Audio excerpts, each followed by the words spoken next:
Here's something I wanted to talk about for a while now, and that's how difficult and time consuming it is to grind these high hardness blades to a very thin behind the edge geometry.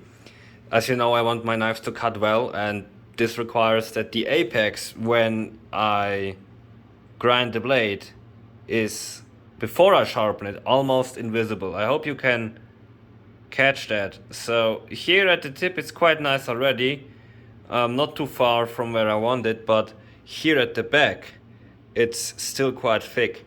And this blade is 68 Rockwell scene hardness, it's S390, so it's very hard to grind, and I need a lot of coolant to prevent the overheating with my, coolant nozzles here.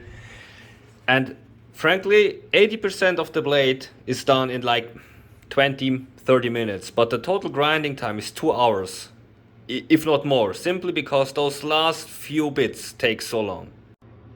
Okay, this is where I usually stop. It's not ground to zero. I sometimes do that, but I found that if I grind it to zero to a point where it starts to flex on the thumbnail, there is an amount of robustness sacrificed for that extra amount of sliceyness you get by doing that most people aren't comfortable with it anymore. This is already much thinner than your typical production knife, and I think it's thinner than most people are used to, and every time someone gets one of my knives for the first time, they are very happy about the slicing performance.